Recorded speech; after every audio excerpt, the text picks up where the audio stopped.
Three words: desire, differentiation, demand. Desire, want something. The other kind of desire, I don't want that. That's the going away. Differentiation, this and that, this and that, this, no, that. Differentiation and demand. I don't want that, I want that. No, wait. Maybe if I do that, differentiation, then this, then that, then this, then that will happen, or should happen, or couldn't happen, or might happen. It's just a mad scramble in the ego mind of wanting to control things, wanting this and not wanting that, wanting to fight with our lives, want to fight with our identity. And when that stops, when I say stops, I could say stops working, or when that just gets too challenging, what do? We project our issues, our problems on others, and we fight with them, starting out with blame. I'm feeling this way because of what you said, did, or what you didn't say or didn't do. It's a labyrinth of otherness, othering, other this, other that, him, them, the situation, that situation. I'm here to talk to you a little bit about that and make a recommendation of what you could do. If you have an interest, over here, there's no demand. I don't demand anything from anybody. I'm accused of it. I'm accused of coercion, believe it or not, and I'm not asking you to believe it, or I'm also not asking you to not believe it. When people have an idea about something, whether that's me, or whether it's anyone, any kind of idea that comes up, if you have the idea or conclusion, judgment, opinion, if that opinion can hold that establishment of a consideration about something that's happening that seems to be true, if that actually is relatively true, strong relative truth, fire's hot, strong relative truth, water gets things wet,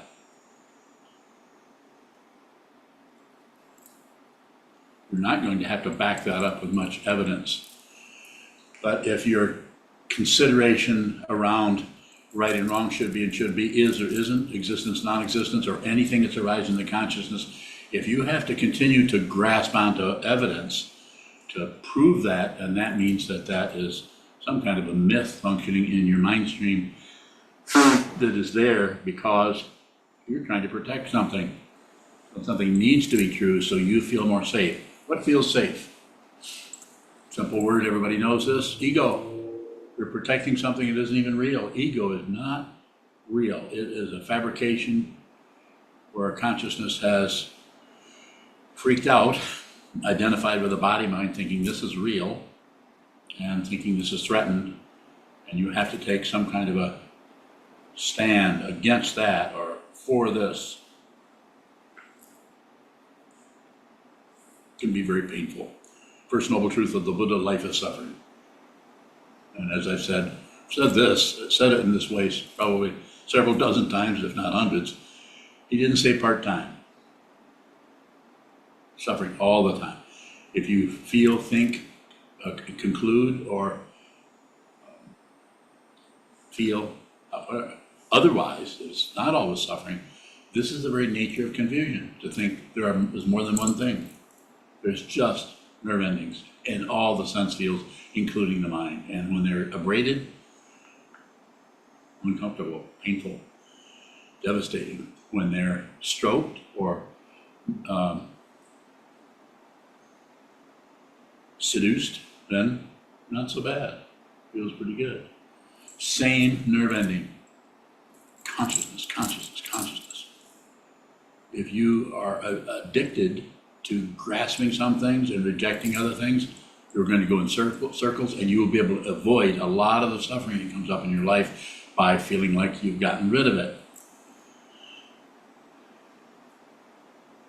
Am I correct about all this? I don't know.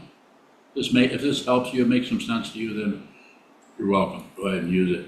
If you think that I'm confused or making up stuff or trying to manipulate you, then go that direction. It's up to you. Your intelligence. I trust your intelligence. But if you come this way and ask, or if you come into this Zendo or onto the Zoom screen and you put yourself in a position of knowing this happens every Sunday so far, this person gives a talk about what? The truth. In other words, the Dharma. Dharma means truth.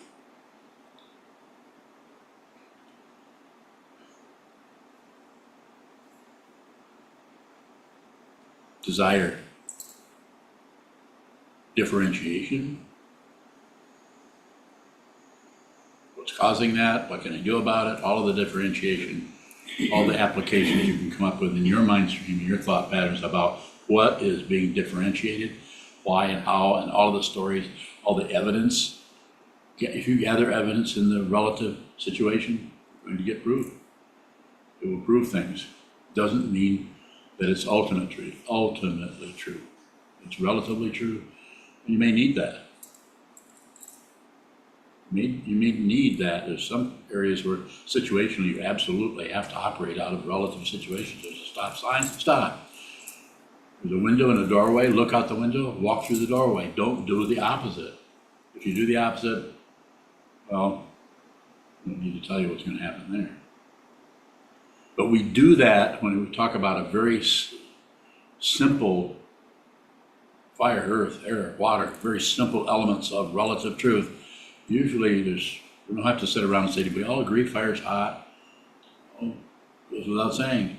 But there's other areas, as soon as you get away from the actual physical proof, so-called, into the mind stream, then you can concoct anything you want, differentiation.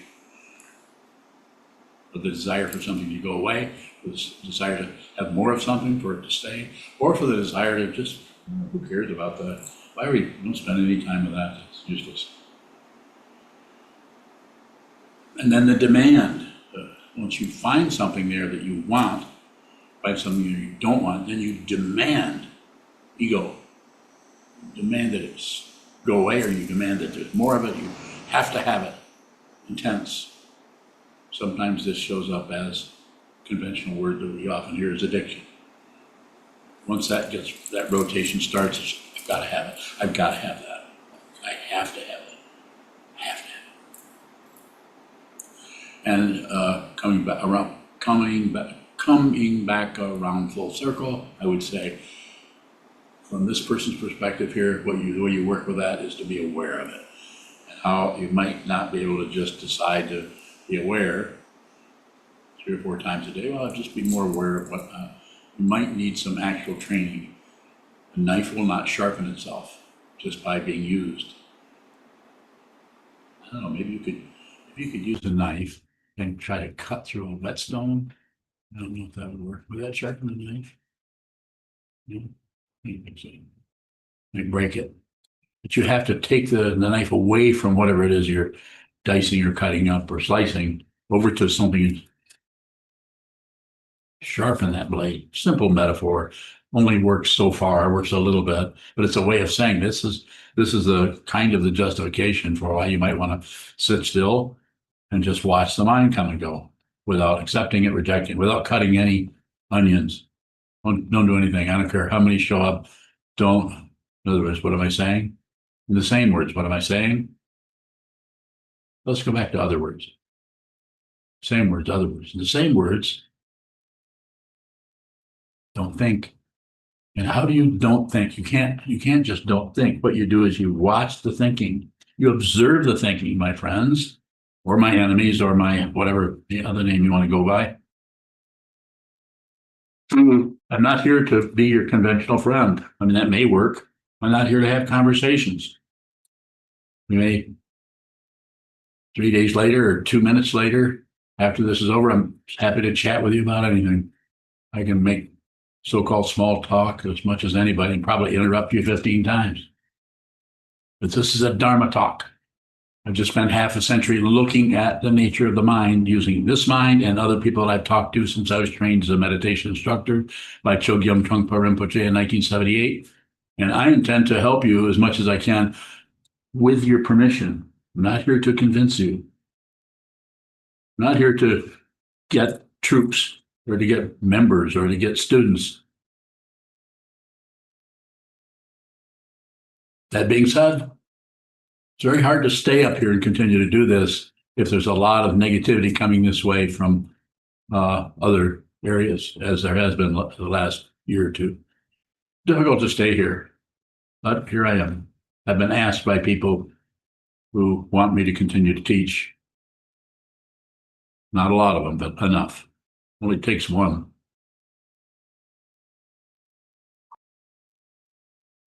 Desire, differentiation, and demand that. I want that to stop, or I want that to increase. We get caught up in the whole melodrama of our lives. Some people, depending on your style, some people just do that at the kitchen table with their spouse or with their children or with their job. They work with it that way, or they start reading Stephen King novels, anything to distract one out of their everyday. What is this? What am I doing? Why am I here? What is life about? Why am I suffering? Why do I have intense negative feelings with no proof, no evidence of why that comes up? I can tell you, I'm probably not going to tell you here because it's different with each person. I'm not some kind of a seer or a saint. I function as a teacher. I consider myself a Dharma teacher. That's about as far as my title goes. I don't want you calling me Roshi or anything, or Guru or anything else. Though the word Guru just means teacher. It's just that it carries a lot of romantic frills on it. You may need those. I don't know. That would be up to you.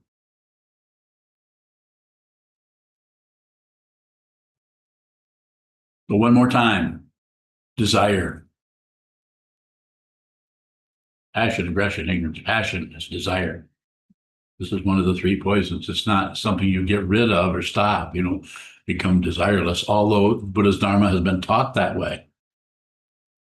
But when you start setting up goals in the mind stream, then you look for accomplishment, and you can spend years trying to be without desire. This is a misunderstanding the way it appears here. I'm not saying it's a misunderstanding from the way it appears with 300 or 400 other Zen teachers or tantric practitioners or teachers or instructors all over the world. If they make more sense, you resonate with them more than don't listen to me, go listen to them. Maybe you need to talk to that. Maybe you need to talk to her or him. You'll be on a different path. You'll be practicing a different kind of mind training. The mind training I recommend is very simple. I can say it in just a few words. Sit down, hold still without being rigid. In other words, don't maintain the stillness. Hold as still as you can in cooperation with your body, not by pushing your body to hold still when it's in pain. Hold still, sit symmetrical, have all the senses open, particularly the eyes, and watch the movement. So you eventually get to know yourself. In other words, you're actually allowing all the negativity that the other times in the day you're able to block out by distraction, anything from mowing the lawn to chatting with a neighbor or grooming your dog, or all valid things to do. It's just that when you're using those to distract yourself from those areas of the mind that are giving you some difficulty, that works relatively, but it won't ultimately help you. If there are questions, I'd be happy to respond to them. Can you bowing? What are the simple words for seeing what this is? You said sit down, hold still without being rigid, in cooperation with your body. Yes. And then Watch what moves. can you speak up? Watch what moves. Just observe whatever shows up. You sit down, you hold still. You hold everything still that you can, which is quite a bit. Hold your body still, and then you'll notice some things keep moving. The heart keeps pumping. The diaphragm moves. You have one. Maybe your knee is sore. Maybe you're moving a little bit this way or that way. And it's not about maintaining the stillness. This is very important. And it is important to endeavor to be still without looking for success or trying to maintain it like some military situation. and then see the way you can't quite do that, the way your fingers keep twitching a little bit, or you have an itch somewhere that you want to scratch. I would say scratch it. But it's about awareness that you're doing that, not about don't move, sit here and be some kind of a 18 Zen student in the 1800s sitting in a monastery where a Heiji or somewhere else is obeying everybody, obeying the jikijitsu there. Otherwise, he's going to hit you with a stick. A different kind of discipline. Culturally, that probably is necessary at that time. It wasn't wrong. It's just it was what was showing up. If that wasn't showing up there, then this person couldn't show up now. This teaching, or all the other teachers that are contemporary teachers that are teaching.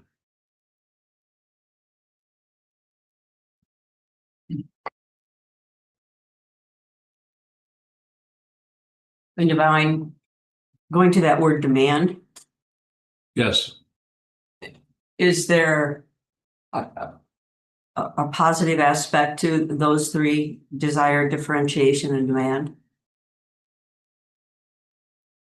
I'm not sure what you want to know. It seems like, and maybe it's just the inflection I heard in your voice, that it has a negative aspect to It's it. just a description. So you desire something. Desires are fine. It's just that it's that when we get into going back and forth, trying to get the right thing to desire or the right thing to not desire. So the differentiation, just a very simple desire. I'm hungry. Eat something. I'm tired. Go to sleep. But very simple. All the thought patterns that start to climb on board there that want to manipulate the consciousness in such a way to increase the strength muscle of ego. So just keep it very simple. This is what sitting practice of meditation will help you do. Just sit down and receive, and anything you need to produce. So this is the receiving: seeing, smelling, tasting, hearing, remembering, thinking. Receive all of that. You don't generate thoughts. You just receive the thoughts. You know when they're generating anything. It's consciousnss only. It's an amazing discovery that you can have yourself. You don't have to believe what I say. Don't believe what I say. I'm giving you one instruction here. Find out who you are. And I'm giving you a way to do it. Not the only way. Maybe there's another way. Maybe you can go and do some other kind of training somewhere. I don't know. Some people think you should do ayahuasca. I don't think that's a good idea. Not that it won't take your consciousness and flip it this way and that way, so that you have incredible experiences. Of course, you're going to have amazing, and they'll be totally different than Joe Smith or Mary Green. It'll be different than the other person. Not better, not worse, along with all of the other things that modify our consciousness. Go ahead. I'm going back to that. Demand is finding out who you are, a demand. No, Is it ever appropriate to demand something? probably situationally. So from the ultimate point of view, teaching has been said way before we all got here. Everything is appropriate. But it won't be, if it's just a lecture you're trying to give to your self-centeredness, then that's not so workable. It just sets up tension and warfare. But just whatever shows up, insofar as you can, just receive it. That's the appropriateness of it. It's to be received. It doesn't mean that it's appropriate. Well, if it was appropriate, wouldn't I like it or feel good about it? Or no, not necessarily. You might be really upset with what you're receiving.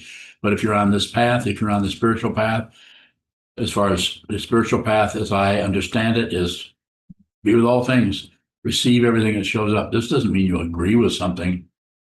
I never say don't agree with anything. Don't accept anything. Don't accept. That's different than receiving. Receiving something means you receive a tornado, whether it's in your mind or it's in your actual physical situation. You don't necessarily agree with it or say it's just fine and dandy. I'm just stuck on that word demand. Well, then ask more about it. All I'm saying is desire, wanting something. I'm not talking out loud now. No, Union's not. Oh, hard of hearing. I can make it work. Okay. Oh, I can talk up. Okay, I'm stuck on that word demand. I You're want stuck on the word demand to demand. talk louder. demand that I talk louder. Or that I talk. And I'm gonna demand that you don't be stuck. Stop it. So, yes, let's just talk about it. That's a good one. The demand is the one, I would say, I want this and I want that, and I don't want this and I don't want this, but I don't really demand anything. And I don't think most people don't. If you're starting to demand some particular thing, that's a very good area that you can look at, not as you're demanding it. That's pretty hard to do because you're so caught in the labyrinth of otherness, the labyrinth of fear that is covered up by control. If you're controlling things, you have the illusion you're controlling something, you've got it because you demand it, you want that. You won't experience fear. You might even say, well, I'm not afraid. What is this fear thing? I'm not afraid.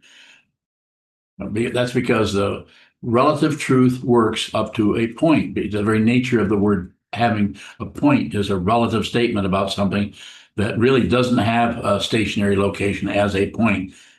Just because we look at things like this, we are trapped by the very inventions, the conceptual inventions. There's no such thing as time. It's just not true. I'm not saying that something doesn't operate in such a way that it enhances or creates or establishes, reinforces the illusion of time. But there isn't. You can only, if you want to find something, all you can find is this minute. And even minute is extra. There's only this. But it's so convincing because we have a memory of 3 minutes ago, 8 minutes ago, 3 years ago, 50 years ago, if you're old enough. And we have a memory. Memory functions the same way in the future. You remember the future. You cannot imagine the future. Well, if you imagine the future, then you're also imagining the past. It's just consciousness splitting away from the reality of just this, which is also untrue. Present moment, there is no such thing. It gets its conceptual dynamic and its substantiality or apparent evidence from an imagined future and an imagined past. That's how we have a present moment.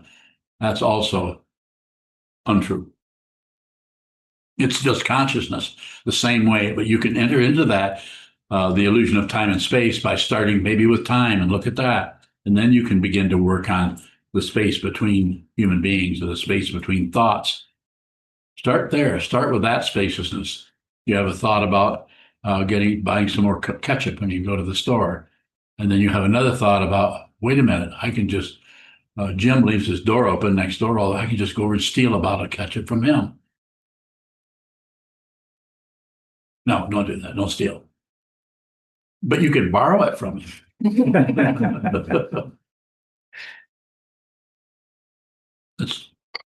Isn't that what they did back in the 40s and 50s? You'd go next door to be sent next door to borrow some sugar from your neighbor, and you're only 14 or 10, and your mother sends you over there because she's baking. Don't steal, borrow. Further questions from anyone about this? Go ahead. On divine, it seems like desire turns into demand or flows into demand. You're saying that you're putting differentiation in the middle there. So desire shows up. And then there's an individual that is seeing a differentiation, wanting something different. So the desire is pre-individual, or is that? So the desire is you as the person are connected with the consciousness that desires or wants something, anything from just wanting a sandwich to wanting to cool off. It's too hot, turn on the air conditioner, or go outside, go wade into the lake or something like that, cool off, turn on the fan. So that's the desire, and then doing something about it. The differentiation seems to come up in an area of what caused it, how you can stop that happening. Gets into a psychological area there in consciousness where we try to manipulate things. And then when we see that we're not getting what we desire, then the demand can start showing up relative to the way the differentiation has taken the original desire, just desire. It's very desire. You can, very simple. I want this. And if it's in front of you, you have it. But if you want this and it's not in front of you, it's something else, or some kind of differentiation between what you want and where it's at, to use location, or what you want and how long it's going to take you to get it, time. So all of those differentiations show up mainly in the concepts of time and space, but other ways too, more. Underlying, so you're saying then the desire shows up, just like an emotion shows up, a thought shows up, have nothing personal at that point. And then the differentiation takes us into ego.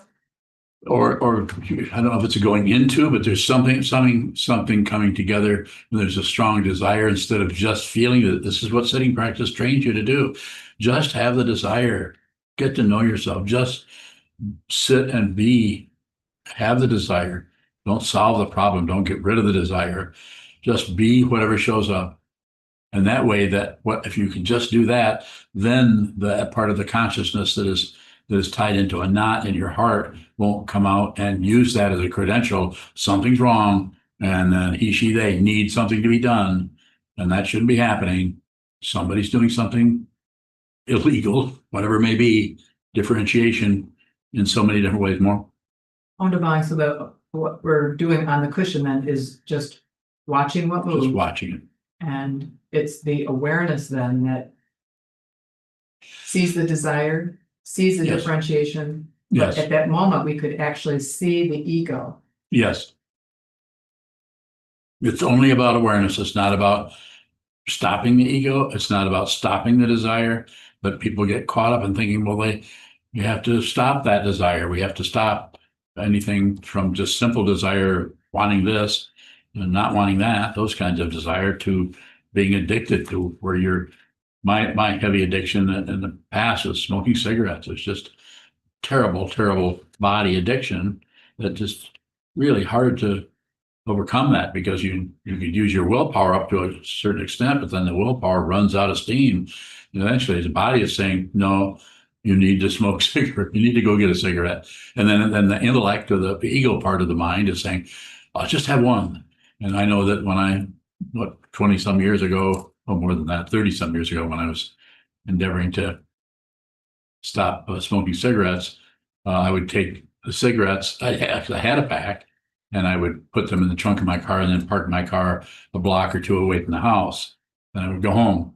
And then if I wanted a cigarette, I would walk to the car. So I made it as hard as possible. And, did that work? And not really. It just made me realize how much of a demand that my body was saying. And then, of course, the mind, the thought process would chime right in with it and say, yeah, you really need to do, this will calm you down. You don't have to smoke a whole pack. You can just, all the logic. Any of you've had any kind of a demand going on in your mind with your body or with your chemistry.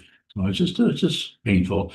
But it seems that just continue to return to your original inspiration to not do that. That's all I did, is just kept with some kind of a stubbornness, just returned, and eventually it wore out. It stopped. Yes. Natsumi bowing. Earlier you were talking about receiving and how that's different from accepting. And I'm wondering, when blame is coming in my direction and I'm endeavoring to work with that, sometimes it seems like accepting the blame, even if I don't believe it, like kind of maybe a form of pacifying, can be helpful to buy some time. I'm wondering if you can talk about, when blame is coming your way, how to work with it. I use the word pacifying. So pacifying is not exactly accepting. It's seeing a deeper dynamic of all the aspects of that, and saying, if you're being blamed by another person, rather than go to war with that, there may be a way of pacifying. And one of the ways is say, I see what you mean. I guess I do have some culpability there. Yes, I did do this, and this. But at the same time, you're seeing a structure that you can't put into words, that you can see that it really is. My way of saying that might be that it's choiceless. You couldn't help but function in the way you function. But when somebody's coming after you and looking for some kind of a culpability, you did this, and so you need to be ashamed or be, let's have remorse. That's the one I've been hearing lately. Have remorse for that. And, so you might come in and pacify in some way. You might come in, you actually could talk to them. If it's a person, talk to them about how they feel. I see this as really difficult for you. I'm really sad or sorry that this is so painful and so difficult. But then you can actually not make it into a confessional so much as so I understand that you can receive a person's difficulty or frustration with you or what you've been doing without necessarily going in and so-called taking the blame. And you can also go further than that, say, blame me. If it helps you to blame me for it, then please continue to do that. But then they might come back and say, it gets very conversational here. And, the next thing you want to do is find a club. So it gets frustrating because somebody might say to you, well, so are you saying that you are to blame? It's just, you're married, right? Been married a few times. So it's difficult to try to figure it out because ego, self-centered part of the consciousness, identified with this body mind, or any body mind, seems so incredibly, intensely, vividly separate from everything else. And yet we all, I wouldn't even say share, because in order to share something, there has to be two beings sharing something. And that might be, we might share, a cup, or we might share a table, or we might share a meal, because so there's a sharing going on. But when it comes to consciousness has an incredible illusion of being happening in different people. But the consciousness we all are is not sharing. It's just this. It's just consciousness. If that begins to show up in your mind stream, then you realize what the Buddha said when he said, life is suffering. And he didn't mean part of the time. Not talking about the pain of pain, like burning your hand on the stove, the pain of alternation, which is you're doing something that's really a lot of fun. You're going to be doing this for another hour or two, and immediately you start worrying about it's going to go away, and eventually I won't be having fun anymore. Pain of alternation, having pain right in the middle of the pleasure. And so, and then of course, then the third kind of pain traditionally spoken of is the pain of the composite, which means that once you realize your true nature, you don't have your personal pain. You have personal pain, but it's mainly the pain of everything. Everyone you're around, consciousness only, is just suffering. And it's not suffering from the point of view of something you've got to fix. You just sense, you could say it that way to put it simply, you sense the incredible suffering everyone is going through. And people have different ways of doing that. Some people actually, if they're in a high position of authority, they take whole countries to war and sacrifice the lives of thousands and thousands of their countrymen. They don't die, but they sacrifice their lives because it gives them some satisfaction from the pain they see that somebody else is trying to take their country or trying to, well, I don't need to go into the politics of it, but it's amazing how extensive this can become. So my way of saying it sometimes is lose the war, and that can be in a relationship. That can be a very simple situation is sometimes all it takes is some body language. And if you'll just watch me and then listen to what I'm saying, I'll show you. I'm not saying you should do this, but you'll get an idea of what I'm talking about. You get accused of something, you're done, you just say, I see what you mean. Drop your gaze away from that person. But I'm also telling you what to say in a sense, but if you understand what I'm saying, you may never say that. You may never drop your gaze, but you can understand that there's some kind of a softening of your relationship that isn't like conceding, you win, I'm wrong. I'm going to go give myself 20 lashes or something in the hallway. It's not like that, but it's just very simple. I see what you're saying. See it. You can even say, it makes some sense to me. I can see why you would feel that way. I'm sorry you're having so much trouble. More? Not to me bowing. Sometimes I see myself getting sucked into kind of like a vortex of their confusion, and I can't stop at just how much you've demonstrated or shown as an example. Is there anything to do there? So I would like to comment on it this way and say, well, you use the word vortex, but if you've actually gotten to know your own vortex of confusion, and you've not tried to get rid of it, so ignorance, you've not tried to get rid of it by pushing or shoving it away or thinking your way out of it, which is aggression. You've also not come up with a bunch of justifications for reasons why you have the vortex. You just received the vortex. To use the conventional word, the insanity of our minds. All of us are insanely spinning around. If you think otherwise, then when you run into the spinning mind of another person, you'll think that they're spinning and you're not. You'll judge them.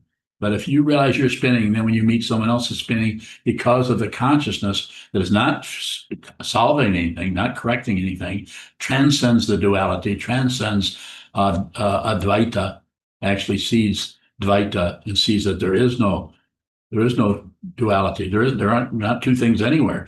You begin to see that even though you're separated as a being from the trees, from the other people, the illusion is intensely convincing. But by seeing that in consciousness, when you meet the other person with their confusion that they're trying to toss onto you, project onto you, outflow onto you because you're such a bad woman or person, then you're going to see that. Because you realize you have your confusion, they have their confusion. Those are not two different things. This is called First Noble Truth of suffering. You don't have to get rid of it. You have to realize that your true nature is actually consciousness only. It's the space. It's like you're the sky and the clouds come and go. The lightning strikes, the winds blow, everything. But to consciousness, nothing happens. You can do that. Clarissa. Clarissa Bowing. I kind of feel like you're already answering this, but sometimes I also feel like it's painful to just like not feel understood, or when it feels like people are creating stories. Yes, what's your question? I'm following you. I don't mean to interrupt, but I'm saying, Yeah. give me the questions. I'm ready. So especially like when you really care about somebody's opinion, when it's a relationship that matters to you, how do you deal with that confusion? You care about their opinion. How do you deal with the confusion that you care about what they think and they're not understanding you? Is that what you're saying? Yeah. It feels that way. Okay. Just listen. It's very situational. There might be times when you would interact with them and say, how do you mean? And say more. Could you say more? Maybe I can respond to it in a way that'll be more clarifying to you. So you could have some interaction thing happening there, but you can also just listen. As I sometimes say, 90-10. It's a simple, not something to obey. You don't have to obey anything I say, just but you can consider it. Listen 90% of the time, talk 10. And if you can do that, you might manage 50-50. It's hard if you have an agenda and you want somebody to understand you. But if it's somebody you really care about, especially, you need to give them a lot of space. And you can't give somebody else a lot of space unless you already are giving yourself a lot of space. If you're clouding up your own mind, it's going to get so painful, not just you, but any of us. It gets so difficult that you can't help but outflow onto others with finger pointing. They shouldn't be doing this. They shouldn't be doing that. You shouldn't be functioning this way, judging, evaluating, condemning, demanding they change. More about it?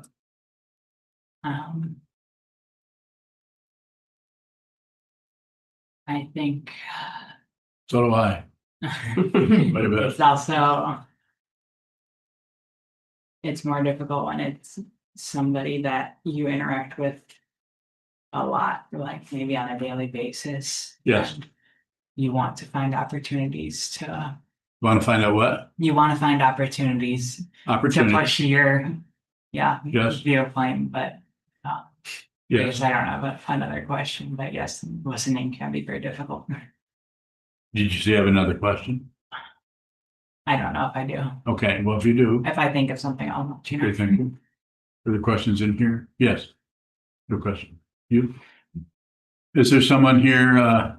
See, Naveed, go ahead. David Bowing. I was just thinking about the same exact topic just before the talk. Good. I must have been reading your mind. Is this accidental, What? Bowing? No, there are no That accidents. No accidents.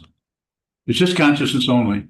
The consciousness that is here as an apparent person, the consciousness that is there as a apparent person, even though you're in Tehran, distance means nothing. That's an illusion.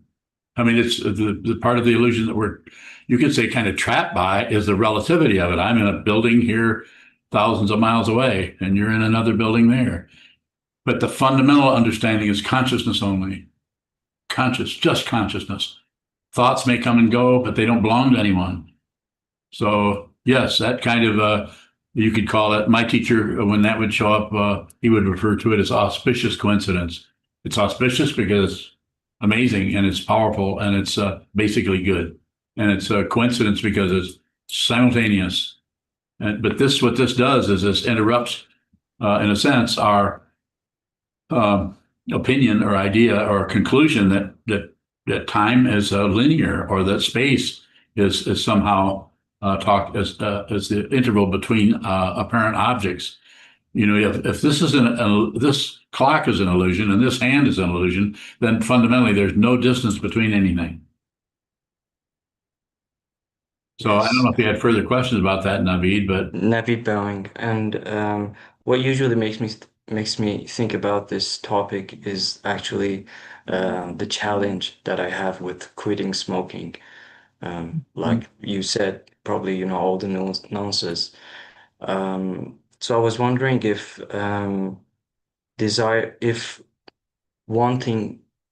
if not wanting something is actually the cause for desiring that. sure, I think there's a polarity that happens there, like wanting to quit. I don't want to smoke. So that's why Yes. it's sometimes, you know, and I'm not recommending anything to you particularly, but sometimes just uh, take down all the barriers for a while, unless it's going to be horribly destructive to your health. And just, you could say, to use the other word, indulge in it for a while and just see if you can see what the dynamics are there that is trapping you, rather than try to stop the whole situation that you haven't even looked at. I'm not saying you should, you know, smoke 3 packs of cigarettes or something in a day, but I'm saying you might want to experiment with it a little bit so you can get more of a feeling about how that's working, because there's a psychological addiction, as we all know about that. Anybody who's had any kind of a attachment to some activity or quality or form or thought patterns and so on. But there's also the chemistry involved there, the actual nicotine and all that itself is doing something in the body. So the body's talking to you at the same time. And the understanding, I think, is helpful that there's difference there. It's like there's difference between this hand and this hand, but fundamentally, it's the same body. There's a difference between the consciousness that the desire is arising in, the desire differentiation, and demand that is arising in, demand being the addiction. But fundamentally, this is a capital F. Fundamentally, body and mind are not two different things. This is the mind. It's just a temporary explosion of it into the illusion of the human realm, of being a human being temporarily, short period of time, 50 years, 80 years, whatever, short period of time. It's very convincing. But if you begin to have some insight into that through sitting down, holding still, and observing the movement of the mind, you begin to get a deeper understanding of the nature of any kind of demand or addiction. So good luck to you on that. I don't. Do you have a further question around it? Thank you, Navid bowing. Just one more question. Yes, sir. I was seeing a scene about the old ghost movie, in which in the scene the old ghost in the train, the subway, Yes. just says sees a pack of cigarette and says, "If I could just have one of those cigarettes." Yeah. Yeah.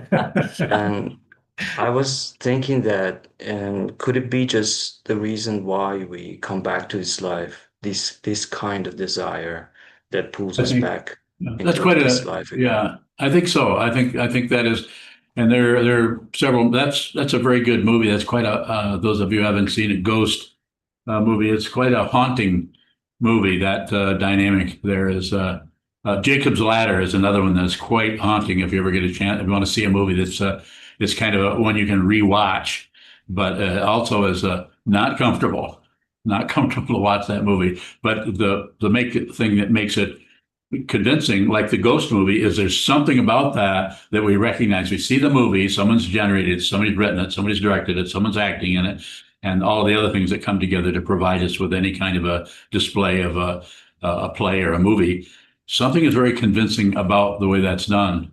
Especially, I was moved by the way the very difficult person was caught by we kind of almost like they were dragging the person into hell. You remember that part? Yes, yes. They're coming out of the sewer pipes and the cement and forming dark negative shapes, and they're grabbing him and he's saying, "No, no, no, don't take me down."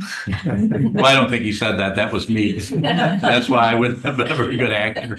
I would have been too whiny about the whole thing. So, but anyway, I think I think that trying to work with the addiction that in a couple of things. One is be as aware of it as you can, and then when it comes to the time where you want to cut through it, just be as stubborn as you can, and don't ignore the emotions that are coming up about wanting something else, wanting to return to a pack of cigarettes or whatever. Just be very aware of that desire and be aware that you don't have to do anything about it. You can have the desire. This is a very powerful idea if you can understand it. You can have that. You don't have to get rid of the desire. You don't have to get rid of the differentiation. And you really don't have to get rid of the demand. Just be aware of it. If you see you're really aware of it, those are not three things.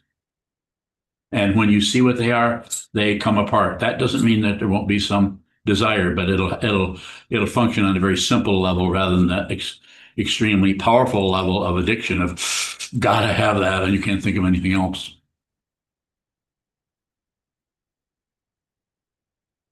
Yes, thank you so much. Welcome, thank you. Yes. Oldebon, is there any difference between a desire coming up from our body? You know, if we talk about like a smoking habit, it can be from a body and also psychological. So physical and psychological. Is there a difference?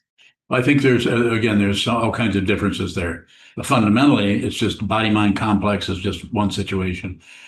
And it's a good idea to look at it as one situation rather than a part of me wants this and a part of me wants that, because this just continues to reify and reinforce the illusion of separation. That part of me wants this and a part of me wants that. That's the way ego operates, is to differentiate, divide and conquer. In other words, divide and then be somebody who's not going to do that, or be somebody who's had to do that. Well, I had to do this. I tried not to, but I had to. I have these little tiny stories, little vignettes of why we did it, why we couldn't do it, why we might do it.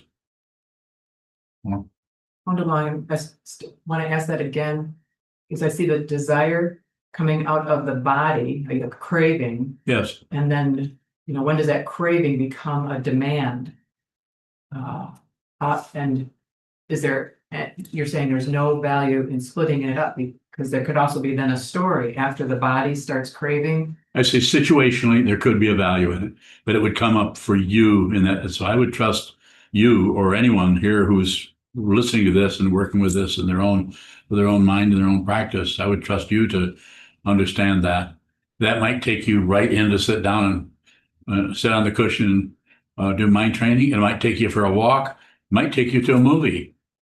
It might take you to just avoid the whole thing. It's always about awareness, not about what you do. This is a really important area. It's not about what you do. It's not about every time you have trouble, go and meditate. No, you might want to stop meditating for days, depending on what's arising, because it's about being aware, not about controlling or finding, dividing, differentiating right from wrong. More?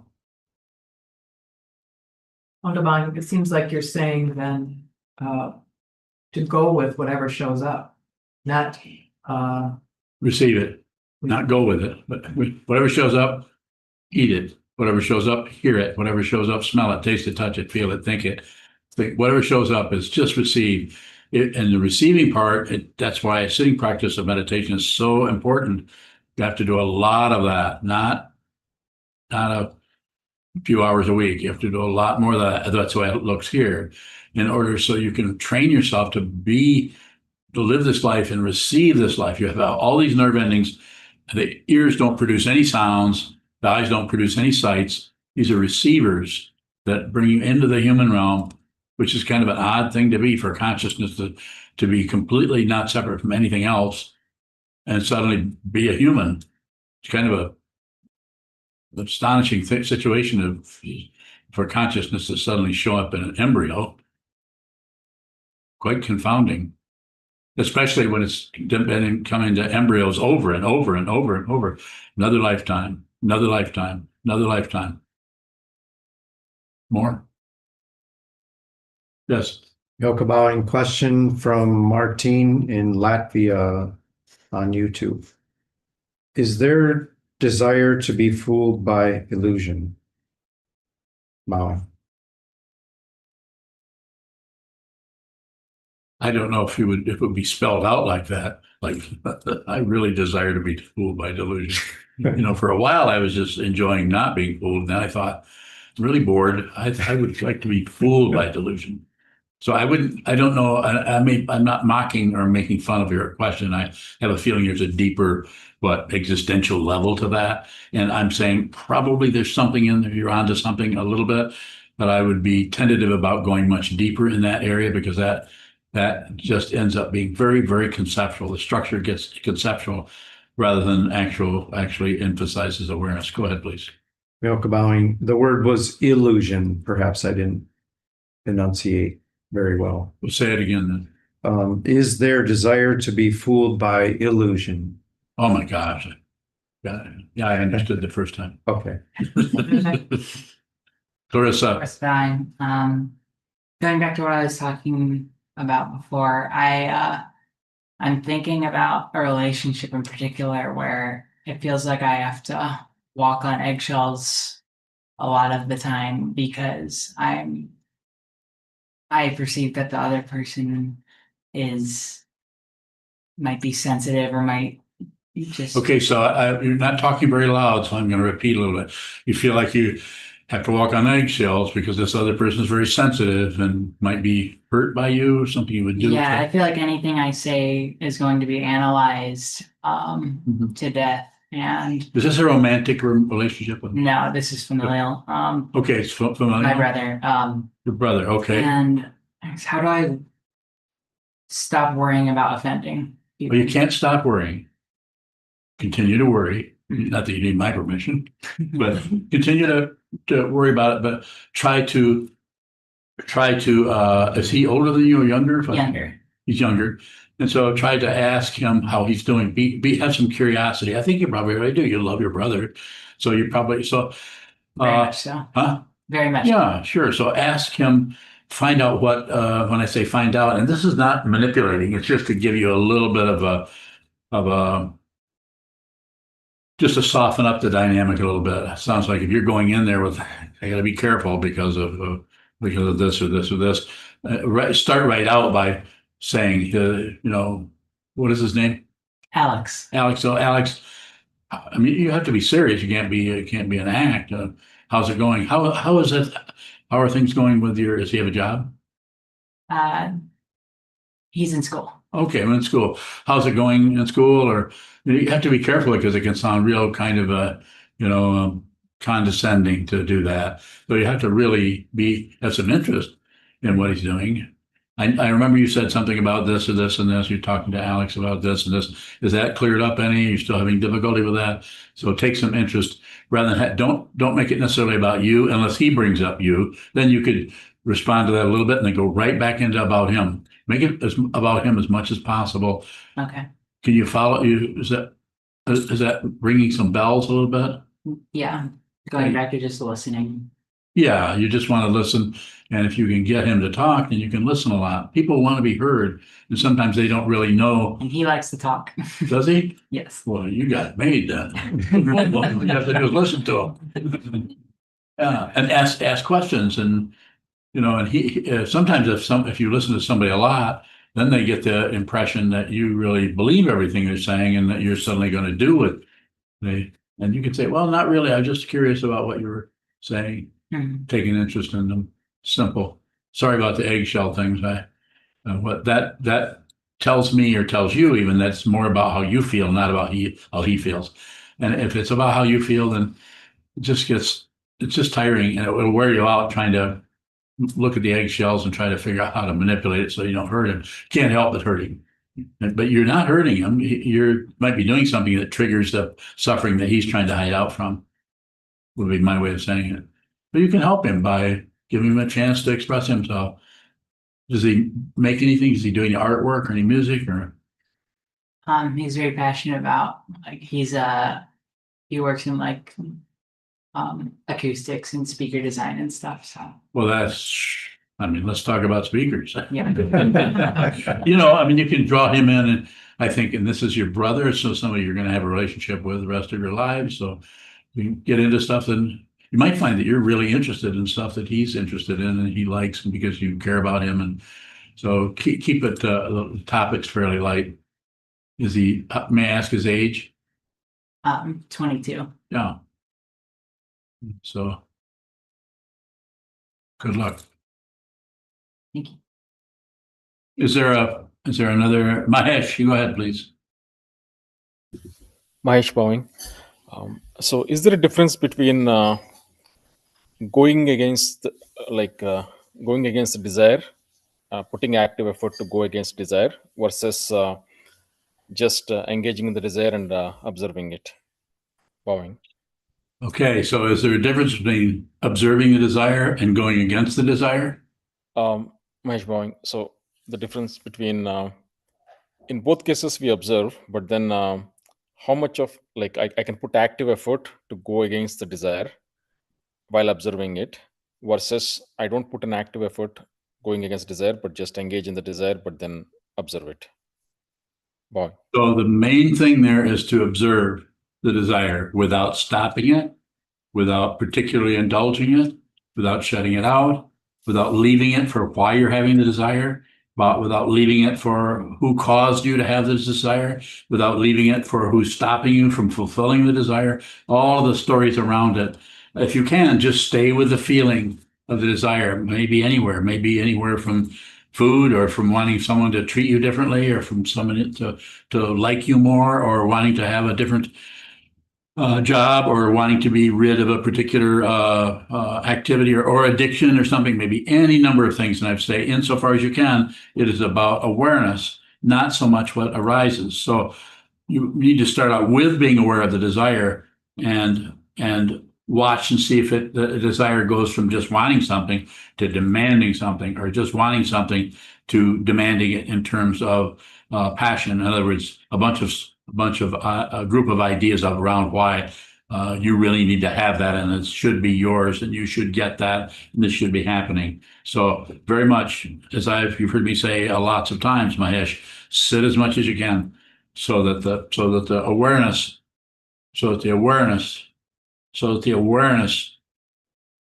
one more, so that the awareness, which is the receiving things, desire, passion, aggression, ignorance, hope, and fear, love and hate, life and death, everything, receiving it is primary, because you or your actual identity is awareness, consciousness only.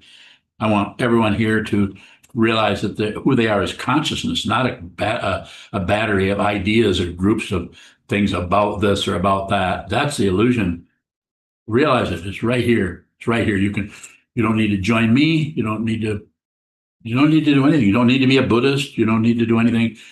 What you do need to do, and I'm biased here, is look within. How do you do that? Sit down in front of a closet door, hold still, watch the movement of the mind come and go until when you get off the cushion, there's no separation between meditation and post-meditation. You're always consciousness. It's not an identity, so it won't show up as a conclusion or result or success. It will just be, you'll be liberated. It'll just be consciousness. You may be suffering more. You may be having more difficulty. Yes, sir, go ahead. Mahesh Bowing. So in your example of where you kept the cigarettes away and then had to walk, so there is a form that you put in there. So the other way is like where you engage in just smoking, continue to smoke as you are, and then be aware of it. Yes. So is there a difference between these two things? Is one more effective, like putting a form? I can't say if it's effective or not effective. I'm not sure about that. And if I were to say it for me, I might be able to talk a little bit about it, but I don't think it would be that helpful.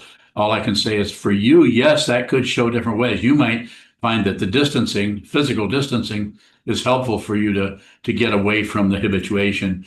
Whereas in another situation, maybe not distancing, but going in to use, again, the Western word of indulge in it.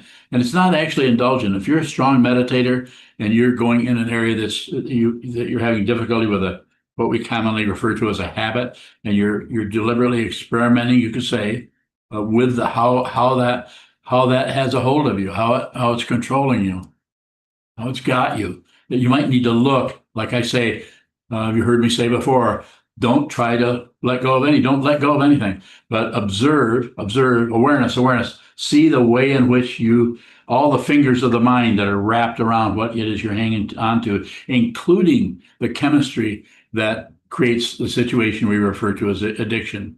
You can actually observe that chemistry, that feeling that you even goes beyond the thought about, I need that, I like that, I want more of that. You actually sense or feel your consciousness is starting to go into an area that is beyond thought. It's consciousness only. But it probably will not occur, you want to call it an occurrence, without a strong emphasis on train the mind to see by watching what moves. Train the mind to be awareness. At some point, the identity that used to be a form that was suffering with success and failure, right and wrong, even fear of death, just comes apart and you're not afraid of anything. This does not mean you will stop suffering. The third noble truth of cessation is not about suffering ending. I'd be happy to talk about that at some point. Do you have a further question, Mahesh? Thank you, sir. Okay, I think we're good. We can close, and you have one more online? Yes. Go ahead. Milka bowing, question from Ath in the UK. Yes. How do we deal with a rare situation that you have absolute rejection towards, that you cannot accept whatsoever? Thank you kindly. Well, again, it's very situational. It's difficult for me I'm not looking you in the face, Ath. I don't know. My connection with people is further helped or informed if I can see you as you're listening to you as you're asking it. Not that this abstraction of texting across time and space, so to speak, it doesn't have some support there by being able to respond to that. So I will respond this way. Big preamble. Sorry about that.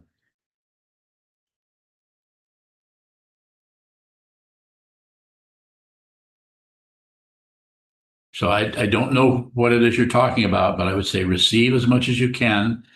And if you're not a meditator, if you're only meditating 2 or 3 hours a week, then that's not enough. And if you're meditating with your eyes closed, if you're talking to me, if you're asking for me from this person, open them. This is what we do when we sleep. We close our eyes. So as soon as you sleep, all the other senses go to sleep, even though you can still hear a noise next door. That doesn't mean that you're awake. Everything goes to sleep. So wake up, use your eyes to see the environment you're in, see the walls that you're in front of, so you can watch what happens in the mind. Not comfortable at all. If you're doing a lot of sitting, I would say many hours a week. I'm not going to tell you how many, because I don't think there's a standard that I would want anybody to necessarily live up to, but a lot of sitting meditation. Then I would say you're in a position, again, a relative idea there, not actually true. You're in a position to be able to receive this. So I would receive the very difficulty you're having, that you've actually stated, I can't do this. Basically, I'm hearing you say, I can't do this. I just can't receive this. I would say, do a little bit, do some of it, and make it very limited. Give yourself a form. Again, we could talk about this at some point if you wanted to, and we could also never talk about it. But give yourself a form. So for 10 minutes a day, you're going to deliberately receive this. And then as soon as and use a bell, start with a bell, sit down, write the words down that represent this, and you're going to deliberately look at this, concentrate on this, and eat it, taste it, smell it, hear it, feel it. And then when the time is up, strike the bell again, and then block it out, or whatever it is you've been using. So this way you're not avoiding, you're not really using your success of avoidance in such a way that you're reinforcing it based on the words that you just said is, I can't do this. So you're not giving in totally to that. You're coming back and This is why forms are so important, why we have forms in a monastery. You would not do this kind of form without being a monk living in a monastery. You wouldn't meditate 25 hours a week, year after year. That's very hard to do on your own. That's why people who live in monasteries, they want to train their minds. Thank you so much. We can We can dedicate the merit. dedicate to merit. Thank you. I never can remember what we're supposed to do at the end of things. Because there's no next. That's because there's no next. Thank you.